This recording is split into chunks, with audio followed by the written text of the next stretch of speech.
नमस्कार, आप देख रहे हैं ईटी न्यूज़ स्वदेश। ये खास सेगमेंट मार्केट महारथी में आज के मेहमान हैं गुरमीत चड्ढा। और गुरमीत जी हमारे साथ हमेशा जुड़ते हैं बातचीत करने के लिए। बाजार की काफ़ी पुराने कंट्रीब्यूटर हैं गुरमीत जी। इस समय तो बाजार में बल्ले बल्ले हो रही है क्योंकि ऑल टाइम हाई का माहौल है, गिव और टेक। और अब अभी भी बाजार में गोइंग इनटू इलेक्शन वगैरह वगैरह उसके बियॉन्ड लग रहा है कि मोमेंटम ठीक रहेगा। लेकिन क्योंकि आप बहुत सारी फैमिली ऑफिस और अल्ट्रा एचएनआईज के साथ भी काम करते हैं, क्या आपको एक सेंस आ रहा है कि अभी भी काफ़ी पैसा साइडलाइन में बैठा है और धीरे धीरे वो भी आगे आने वाले हफ्तों में जैसे क्लैरिटी आएगी पॉलिटिकल एंड पे बाजार में आने लगेगा? Ajay ji, thank you. हमेशा अच्छा लगता है आपसे बात करना। और जब बाजार बीच में जब करेक्शन आया था निफ्टी में 800 पॉइंट, हमारी चर्चा हुई थी कि ये मतलब बाय ऑन डिप्स मार्केट रहा है और रहेगा। यही टेम्पलेट रही है कुछ साल।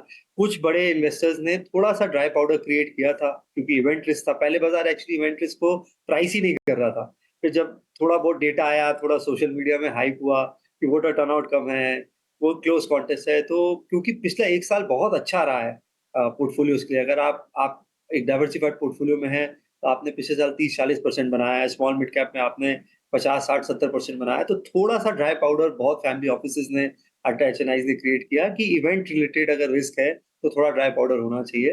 दूसरा, हमें लगता है ये पुरानी कहावत है जी की, more money is wasted in timing the market and waiting for correction than correction itself. तो आप देखिए, अगर आपने कोविड की हाई पे भी बाजार में पैसा लगाया होता जनवरी फरवरी में 2020 में, जब निफ्टी करीबन करीबन 11,500-12,000 था और उसके बाद मार्केट 35% गिरा था, वहां से भी 4 साढ़े 4 साल में पैसा डबल हुआ। तो मुझे लगता है हम कई बार बहुत ज्यादा एक्सेस फोकस करते हैं एक इवेंट को लेके, जो मैं मानता हूँ बड़ा इवेंट है, मैं नहीं बोल रहा हूँ छोटा इवेंट है, बट वो कहते हैं कि आपके कंट्रोल में नहीं है आउटकम। और कहीं ना कहीं मुझे ये लगता है कि थोड़ा बाजार प्राइस इन कर रहा है कंटिन्यूटी को, और वो थोड़ा बहुत जैसे जैसे एक आध फेस और होगा, आई थिंक प्राइस में आना शुरू करेगा। और लिक्विडिटी बहुत सारी है साइडलाइंस पे। रिटेल मनी भी काफी बहुत अच्छा फ्लो है, एटलीस्ट हमारे एंड पे। हमें काफी नए इन्वेस्टर्स ऐड हो रहे हैं, और अक्रॉस द स्पेक्ट्रम हो रहे हैं। Retail affluent, HNI, across the spectrum हो रहे हैं। तो मुझे लगता है कोई भी अगर वॉलेटिलिटी आएगी, तो ये एक अपॉर्चुनिटी होगी मार्केट के लिए, अगर वो इवेंट रिलेटेड वॉलेटिलिटी है तो भी। राइट। ये तो हो गई इलेक्शन की बात। गुरमीत, अर्निंग सीजन भी वाइंड अप हो रहा है। आपने जो आपके पोर्टफोलियो में अर्निंग्स हैं वो कैसी रही, जरा फ्लेवर दीजिए। और उसकी कॉन कॉल्स में किस तरह की कमेंट्री नजर आई आपको मैनेजमेंट की तरफ से? तो अर्निंग्स ओवरऑल अच्छी रही हमारी है, जबकि बाजार की मिक्स्ड रही। तो जो हमारे हाई कन्विक्शन आइडियाज हैं, जैसे उनो मिंडा है जिसका नतीजा कल आया, बहुत अच्छे नंबर्स आए।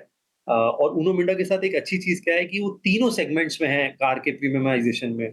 आप देखिए, सेफ्टी सेगमेंट, सेफ्टी में एयरबैग्स आता है, सेंसर्स आता है, वहां पे बहुत डोमिनेंट है। एक है कन्वीनियंस सेगमेंट जिसमें आपका स्विचेस आता है, लॉक्स आते हैं, हॉर्न्स आते हैं, तो उसे हम कन्वीनियंस सेगमेंट बोलते हैं। वहां पे बहुत डोमिनेटिंग है, स्विचेस में तो बहुत क्लियर मार्केट लीडर है।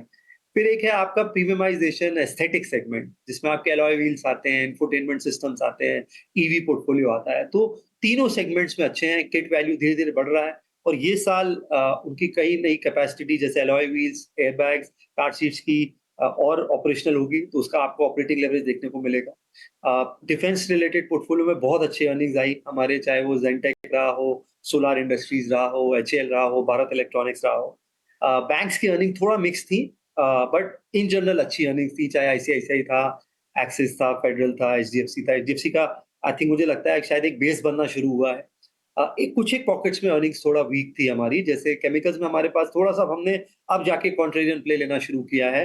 हमें लगता है शायद डीस्टॉकिंग और बहुत सारी नेगेटिव न्यूज प्राइस में है। हालांकि एक्सपोजर बहुत कम है, और थोड़ा सा आईटी हमारा मिक्स बैग था। ओवरऑल पोर्टफोलियो लेवल पे हमारा जो अर्निंग ग्रोथ आया, करीबन करीबन 21% आया है अभी तक। और कुछ एक कंपनीज, बहुत थोड़ी कंपनीज रह गई हैं पोर्टफोलियो में। और हम थोड़ा सा एफएमसीजी और रूरल फेसिंग इकोनॉमी की तरफ, उस कमेंट्री हमें थोड़ी सी इंटरेस्टिंग लग रही है, वहां पे हम थोड़ा सा अपना ध्यान केंद्रित कर रहे हैं। ये आपने बहुत अच्छी बात बोली क्योंकि consumption companies back to back कह रही हैं कि रूरल इकोनॉमी में ग्रीन शूट्स हैं। आज हुंडई ने भी बताया ये बात ईटीन पेपर में हमारे कि उनकी जो रूरल रीजन की जो सेल्स हैं वहाँ पे एसयूवी ज़्यादा बिक रही हैं, छोटी गाड़ियों के वनस्पत, जिस जो एक तरह का संकेत है कि शायद बाइंग पावर वापस आ रही है। ये रूरल में आप कैसे खेल रहे हैं? आपने क्या देखना शुरू किया, स्टडी कर रहे हैं? तो बेसिक तो सबसे पहले आपका क्योंकि जो इलेक्शन होता है वो एक तरीके का मिनी स्टिमुलस होता है रूरल इकोनॉमी में। आपने पढ़ा होगा काफ़ी लेबर शॉर्टेज है अभी गुजरात, तमिलनाडु, महाराष्ट्र में, क्योंकि वोटिंग के लिए लेबर जाती है और इलेक्शन में एंगेज हो जाते हैं और काफ़ी मिनी स्टिमुलस रहता है इलेक्शंस के आसपास। तो उसका कुछ इम्पैक्ट आपको कंजम्पशन में भी देखने को मिला है और थोड़ा-सा डिस्ट्रेस भी दूर हुआ है, फार्म आउटपुट को लेके, प्राइसेस को लेके, गवर्नमेंट के इनिशिएटिव्स को लेके। तो हमने एफएमसीजी कंपनीज ऐड करी पोर्टफोलियो में, टाटा कंज्यूमर ऐड किया, आईटीसी ऐड किया, कुछ एक फूड कंपनीज ऐड करी small small mid cap space में। हम टू व्हीलर्स पे भी फोकस कर रहे थे, हमें उस पे काफ़ी रिवॉर्ड मिला है। टीवीएस होल्डिंग्स ने 11,000 का न्यू हाई बनाया, वो एक स्पेशल सिचुएशन था, स्टॉक स्प्लिट हो रहा था 3 में, सुंदरम क्लेटन, टीवीएस होल्डिंग और प्रेफरेंस शेयर में। हमने कुछ एक्सपोज़र टू व्हीलर एंसिलरीज़ में लेना शुरू किया। संधार का अगर आप मिक्स देखें तो 50-50 है। लॉक्स बनाते हैं, फ्रेम बनाते हैं बाइक्स के, जो टीवीएस के बेस्ट सेलिंग मॉडल है, अपाची और रेडर, उसका फ्रेम जो होता है वो संधार बनाता है। तो कुछ हमने टू व्हीलर्स के एंसिलरीज़ के थ्रू एक्सपोज़र लिया है और थोड़ा-सा हम ध्यान एग्रोकेमिकल की तरफ लगा रहे हैं, जैसे मैंने आपको बोला, मुझे लगता है शायद बॉटमिंग आउट होना शुरू हो रही है, प्राइस वाइज़ शायद 1 क्वार्टर का पेन और है, बट आपको थोड़ा जल्दी एंटर करना पड़ेगा। और अजय जी आप देखिए हमने कोविड के पहले 2019 में 2.35 करोड़ मोटरसाइकिल्स बेची थी। हम अभी भी उस नंबर पे नहीं आए हैं। हालाँकि क्योंकि हम नंबर 2020 से देखते हैं, तो वो नंबर 2019 का अभी भी ब्रीच नहीं हुआ है और थोड़ा-सा प्रीमियमाइज़ेशन आप देखिए खाली कार में नहीं हो रहा है, जो 125 सीसी सेगमेंट ही 65-70% है। तो जो ये प्रीमियमाइज़ेशन बेटर प्ले कर रहा है, जैसे टीवीएस और बजाज है, उसने थोड़ा-सा बेटर परफ़ॉर्म किया है और थोड़ा-सा वैल्यूएशन कम्फर्ट है। तो टू व्हीलर स्टॉक्स पे भी नज़र है, अदर देन हैविंग जो एम&एम और बाकी है हमारे पोर्टफोलियो। बढ़िया बात बोली, मतलब रूरल का टाइम आ चुका है। अ, ये आपका जो एग्रोकेमिकल स्पेस है, थोड़ा सा और आपका जानकारी लेना चाहूँगा। ये 4 साल से नहीं चला है। अब कुछ डील्स हो रही हैं वहाँ कहीं-कहीं पे, कुछ कमेंट्री एसआरएफ, यूपीएल ने अच्छी कमेंट्री दी, आरती ने एक यूपीएल के साथ डील कर ली नई कम ये यूजुअली तब होता है कि कहीं न कहीं मैनेजमेंट्स को भी दिख रहा है कि एक आगे मोड़ है, वहाँ से चीज़ें सुधरेंगी। आप कैसे खेल रहे हैं एग्रोकेमिकल? थोड़ा अहेड ऑफ द कर्व भले ही, लेकिन खेल कैसे रहे हैं? तो हमने आरती में थोड़ा एक्सपोज़र लिया था, उनके नतीजे आपने देखा होगा पिछले 1-2 क्वार्टर से थोड़े से बेटर आए हैं। नई कैपेसिटी बिल्ड कर रहे हैं, स्पेशलिटी पोर्टफोलियो अच्छा कर रहा है, कॉन्ट्रैक्ट मैन्युफैक्चरिंग में है। अगर आपने दीपक का भी कॉल सुना हो तो उन्होंने फ्लोरोक्लोरिनेशन और नई केमिस्ट्रीज़ में अपने प्लान्स बताए हैं आगे के साल। तो हम इसको थोड़ा-सा स्ट्रक्चरल देख रहे हैं और एक हम टाटा केमिकल कर रहे हैं क्योंकि सोडा ऐश जो है वो फाइनली ग्लास में जो एंड यूज़ है वो हाउसिंग और इंफ्रा और ऑटो है। सोडा ऐश का जो कि ग्लास में यूज़ होता है और उनका रैलिस इंडिया में एक्सपोज़र है एग्रोकेमिकल के थ्रू और करीबन 10 टाइम्स मल्टीपल पे। मैं मानता हूँ नतीजे बहुत अच्छे नहीं रहे हैं पर क्योंकि टाटा ग्रुप कंपनी है, गवर्नेंस रिलेटेड कोई कंसर्न नहीं है। तो और उनका स्पेशलिटी साइड जो ईवी साइड का पोर्टफोलियो है, वो भी अच्छा लग रहा है। तो इन स्टॉक्स पे हमारी थोड़ी निगाह है। एक्सपोज़र हमने अभी बहुत कम लिया है, 3-4% भी नहीं होगा पोर्टफोलियो का, बट हम ग्रेजुअली सोच रहे हैं, थोड़ा-सा अहेड ऑफ द कर्व इसमें क्या हम पोज़ीशन ले सकते हैं। सिमिलरली हम आईटी में भी देख रहे हैं कहाँ पे ग्रीन शूट्स है, कहाँ पे थोड़ा-सा हायरिंग पिकअप है, कौन-सी कंपनीज़ पिवट कर रही हैं सर्विसेज़ से प्रोडक्ट और सॉफ्टवेयर और प्लेटफ़ॉर्म बिज़नेस में। तो ये जो पिवट ठीक तरीके से हो कर पाएगा, वो मुझे लगता है डिस्प्रोपोर्शनेट वेल्थ क्रिएट करेगा इन्वेस्टर्स के लिए। राइट। चलिए आगे बढ़ते हैं, कुछ और स्पेस के बारे में बात करते हैं। ये जो एनबीएफसी स्पेस है, इसमें एक तो ट्रेडिशनल एनबीएफसीज रही हैं जो कंज्यूमर ड्यूरेबल को फंड करके टेक्नोलॉजी की मदद से बहुत बड़ी बन गई। आपने ऑलरेडी खेली हैं कुछ उसमें से। और एक नई एज एनबीएफसीज आ रही हैं जो जो बात कंज्यूमर ड्यूरेबल में हुई थी सिबिल के आने के बाद कि लोन लेके नहीं देना बहुत मुश्किल, वैसे ही अब जो है एक तरह से क्रेडिट ब्यूरो के आने के बाद टेक्नोलॉजी बैक कुछ एनबीएफसीज आ रही हैं, वहाँ में आपने कहीं ना कहीं कुछ देखना शुरू किया है। आप मुझे उस प्ले के बारे में बताएं, क्या ये समझदारी की बात है उधर देखना? हाँ, तो एनबीएफसीज़ में जैसा आपने बोला कई किस्म के एनबीएफसीज़ हैं, एसेट फाइनेंसिंग है, इंफ्रा लेंडर्स हैं जैसे आरईसी, पीएफसी, इरिडा है और नॉर्मल एनबीएफसीज़ हैं। तो कुछ छोटी एनबीएफसी हमारा पूना वाला में हमारा एक्सपीरियंस बहुत अच्छा रहा मैनेजमेंट चेंज के बाद। जब से मैग्ना फिनकॉर्प से पूना वाला हुआ हमारे लिए ऑलमोस्ट 3x हुआ। हमें एक और एनबीएफसी पसंद है यूग्रो। वो ज़्यादातर एसेट मेन फोकस उनका एमएसएमई में है। को लेंडिंग और खुद की बुक्स का रेशियो ऑलमोस्ट अब 50-50 ऑलमोस्ट 46-47% को लेंडिंग करते हैं। और उनका एक बड़ा जो नज़रिया है कि वो क्रेडिट कॉस्ट देख के यील्ड डिसाइड करते हैं कि 2% के ऊपर क्रेडिट कॉस्ट नहीं जाना है। तो उनका जो एवरेज यील्ड होता है पोर्टफोलियो का वो 12 से 18% होता है। एंड कई एनबीएफसी जैसे होती हैं जो 22, 24, 25% यील्ड चेज़ करती हैं, वो कम चेज़ करते हैं। 12 टू 18% एमएसएमई फ़ोकस्ड एनबीएफसी है, टेक्नोलॉजी बैक्ड है। अपना उनका एक फ्रेमवर्क है एमएसएमई का। सिंपल लैंग्वेज में बोलूँ जैसे सिबिल स्कोर होता है इंडिविजुअल का, ऐसा उनका एक फ्रेमवर्क है एमएसएमई स्कोर का। सिंपल लैंग्वेज बता रहा हूँ, इतना इतना सिंपल है नहीं एनालॉजी। हमें अच्छा लगता है, अभी उन्होंने फंड रेज़ भी किया है। और उसके अलावा मुझे लगता है ये जो बॉन्ड यील्ड नीचे आ रही है अजय जी, इसका सबसे ज़्यादा इम्पैक्ट एनबीएफसीज़ पे आएगा, क्योंकि इनके पास लो कॉस्ट डिपॉज़िट नहीं होता है कासा। इनको बॉन्ड मार्केट से ही रेज़ करना पड़ता है। तो गवर्नमेंट की यील्ड अगर 7 के नीचे आएगी, तो कॉस्ट ऑफ फंड्स जो वेल रन एनबीएफसीज़ हैं, जिन्होंने पार्टिसिपेट नहीं किया है रैली में, जैसे बजाज फाइनेंस का जब निफ्टी ने 22,000 बनाया था तो ₹8,500 का आया था, अभी भी 6800 है। चोला है, श्रीराम है, जो अच्छी एनबीएफसीज़ हैं, मुझे लगता है वहाँ भी अपॉर्च्युनिटी आएगी जैसे-जैसे बॉन्ड यील्ड नीचे आती है। गुरमीत, बैंक्स, हम लेंडर्स की बात कर ही रहे हैं तो बैंक्स के बारे में बात कर लेते हैं। किस हिस्से में आपको बैंक्स में सबसे ज़्यादा कंफर्ट आ रहा है, जहाँ ग्रोथ अच्छी है अर्निंग्स की, एसेट क्वालिटी वगैरह, डिपॉजिट का इशू कंट्रोल में है और रिस्क रिवॉर्ड भी सही हो? देखिए, एक जहाँ मुझे लगता है एक हम सबकी लर्निंग हुई है मार्केट में, वो पीएसयू बैंक्स है, क्योंकि सब उसको एक ही ब्रश से पेंट करते थे।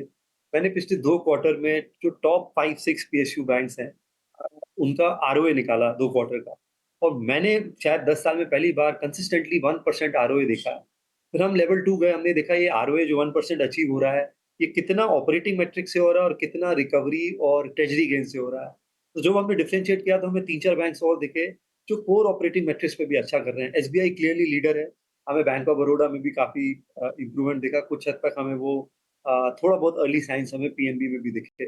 तो मुझे लगता है पीएसयू बैंक्स, मुझे लगता है थोड़ा-सा री-रेटिंग और करेंगे। रिकॉर्ड प्रॉफिट किया है पिछले 1-2 सालों में, और एक मुझे लगता है कुछ एक पीएसयू बैंक सिर्फ रिकवरी और ट्रेजरी गेन के उस पे अच्छे नंबर्स रिपोर्ट कर रहे हैं, जबकि ग्रॉस स्लिपेज बढ़ रहा है। तो वहाँ आपको थोड़ा-सा केयरफुल रहना है। और मुझे लगता है एक लीडरशिप शिफ्ट हुआ है प्राइवेट बैंक में, आईसीआईसीआई और एक्सिस ने वो लीडरशिप ली है। बहुत बेहतरीन नतीजे आए हैं। आईसीआईसीआई बैंक ने क्लियरली इंडस्ट्री लीडिंग परफॉर्मेंस किया है। थोड़ा-सा स्टॉक ने कंसोलिडेट किया है, तो हम उसमें और पोज़ीशंस ले रहे हैं। और एचडीएफसी बैंक, मुझे ऐसा लगता है 1 क्वार्टर के बाद अजय जी, अगर ये इस क्वार्टर में शायद मुझे लगता है बॉटमिंग आउट हुई है निम्स की। अगर वो थोड़ा-सा अच्छा क्रेडिट ग्रोथ दिखा सकें, डिपॉज़िट में ऑलरेडी शानदार 25% के आस-पास मार्केट शेयर है उनका इंक्रीमेंटल डिपॉज़िट में। तो मुझे लगता है एक वो स्टेबलाइज़ेशन होना शुरू हुआ है मर्जर का, और बेनिफिट्स देखने को मिलेंगे। और थोड़े से हम टियर 2 बैंक्स जो हैं, मिड साइज़ बैंक्स हैं, जैसे फेडरल और आरबीएल, वहाँ पे भी थोड़ी-सी पोज़ीशंस बना। गुरमीत, हम बात करें पीएसयूज की तो नॉन बैंकिंग पीएसयूज में आपका कहाँ पे इंटरेस्ट है? कुछ है आपके पास पोर्टफोलियो में? अभी अभी नहीं है। नहीं, हम आईआरए डे तो मिस कर गए, और मुझे ऐसा लगता है कि थोड़ा-सा यहाँ केयरफुल रहना चाहिए, क्योंकि यदि इनका एसेट क्लासिफिकेशन, एनपीए रिकॉग्निशन बड़ा डिफरेंट होता है नॉर्मल एनबीएफसीज़ और बैंक से। और आपको कभी भी कोई पास्ट एक्सपीरियंस में देखिए, और आप अगर आपको बैंक्स 2 के बुक वैल्यू पे मिलते हैं और स्टेट रन एनबीएफसीज़ या एसेट फाइनेंस या इंफ्रा लेंडर 3 या 4 के बुक वैल्यू पे मिलते हैं, तो रिलेटिवली बैंक ज़्यादा बेटर पोज़ीशन्ड है। रिलेटिव रिस्क रिवॉर्ड वहाँ पे ज़्यादा अच्छा है, और बहुत सारे लॉन्ग जेस्टेशन प्रोजेक्ट्स को ये फंड करते हैं। कहीं भी किसी प्रोजेक्ट में कुछ छोटा-मोटा कभी नेगेटिव न्यूज़ या एक्सीडेंट आ सकता है। तो मेरे हिसाब से उस पॉकेट में थोड़ा-सा प्रॉफिट बुकिंग करना चाहिए। चाहे वो पीएफसी हो, आरईसी हो। मेरा मेरा बहुत नेगेटिव व्यू नहीं है उनको लेके, बट क्योंकि इतना तेज़ प्राइस मूवमेंट आया है, तो कोई हार्म नहीं है थोड़ा-सा सम पार्ट ऑफ द कुछ पार्ट उसमें आप अगर प्रॉफिट बुक कर सकते हैं। राइट। चलिए आगे बढ़ते हैं, डिफेंस के बारे में बात करते हैं। हमने देखा है कि पूरे दुनिया में डिफेंस एक्सपेंडिचर बढ़ता चला जा रहा है। हर इकोनॉमी डिफेंस एक्सपेंडिचर बढ़ा रही है। इस करंट सरकार की डिफेंस से फोकस रही है और पिछले 3-4 साल में यह स्पेस चला है। लेकिन अगर कंटिन्यूटी रहती है पॉलिसी एंड पे, तो चांसेस हैं कि डिफेंस यहाँ से भी चलेगा। एटलीस्ट अर्निंग्स बहुत तगड़ी चल रही है, जैसे एचएएल की हाल ही में अर्निंग्स थी। आप मुझे बताएं, आप डिफेंस को अपने पोर्टफोलियो में कैसे खेल रहे हैं?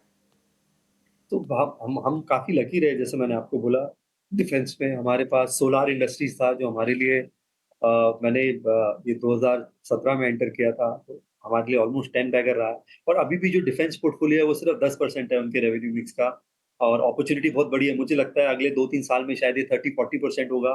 पिनाका रॉकेट का अगर आप पोटेंशियल देखें, अभी वो बल्क बम्प्स पे काम कर रहे हैं, हैंड ग्रेनेड्स हैं, काफ़ी अच्छा डिफेंस पोर्टफोलियो उनका शेप अप कर रहा है। उनकी जो सब्सिडी है इकोनॉमिक एक्सप्लोसिव लिमिटेड, हम ज़ेनटेक में हमें काफ़ी बेनिफिट मिला। ज़ेनटेक एक actually new age tech play है डिफेंस में। सिम्युलेटर्स बनाते हैं और एंटी ड्रोन सिस्टम्स बनाते हैं। मैं उनके अबू धाबी वाले सेंटर में गया था, मैं काफ़ी इम्प्रेस हुआ। उनका पेटेंट सक्सेस रेट बहुत अच्छा है, 70% है। बहुत इनोवेटिव कंपनी, हालाँकि वैल्यूएशन थोड़ा-सा स्ट्रेच हो गया है और कुछ हमने पीएसयूज़ में ठीक-ठाक रिटर्न बनाए, जैसे एचएएल हो गया। मुझे ऐसा लगता है कि थोड़ा-सा प्राइस जो है वो थोड़ा-सा हायर साइड पे है। 40-50 का अर्निंग मल्टीपल है। बहुत सारे ये कंपनीज़ 20-25 के ईवी बाय एबिटा मल्टीपल पे आ गए हैं। आपको बस ये देखना पड़ेगा कि कई बार क्या होता है, बहुत सारे कॉन्ट्रैक्ट्स में ऑफसेट और रिस्क क्लॉज़ेज़ होते हैं। कुछ अगर आपने सप्लाई किया, वहाँ पे कुछ टेक्निकल इश्यूज़ आए, तो आपको कितना कॉल बैक करना पड़ेगा, उसका क्या कॉम्पेंसेशन होगा। थोड़ा लेवल 2 जाने की ज़रूरत है, नेचर ऑफ डिफेंस कॉन्ट्रैक्ट्स में जो मिल रहे हैं, और उस बेसिस पे आप थोड़ा कॉल लीजिए। जो बहुत ज़्यादा लॉन्ग जेस्टेशन कॉन्ट्रैक्ट्स हैं, मुझे लगता है वहाँ पे बहुत कुछ प्राइस में है। और जो थोड़े शॉर्ट ड्यूरेशन है, जहाँ पे रेगुलर रिप्लेसमेंट है, जैसे एम्यूनिशंस है, गन्स एंड आर्टिलरीज़ है, वहाँ पे ये रिस्क थोड़ा-सा कम है। तो थोड़ा-सा डिफरेंशिएट करेंगे तो बेटर रहेगा। गुरमीत, आप टेलीकॉम पे भी पॉजिटिव हैं। टेलीकॉम में क्या ट्रिगर्स देख रहे हैं? इनफैक्ट हम आज ही बात कर रहे हैं, आज यूबीएस ने वोडाफोन को बाय कॉल दे दी और कहा कि एजीआर ड्यूज का ये मामले में कुछ रिस्ट्रक्चरिंग आ सकती है। आपका क्या व्यू है टेलीकॉम पे और आप कैसे खेल रहे हैं स्पेस को?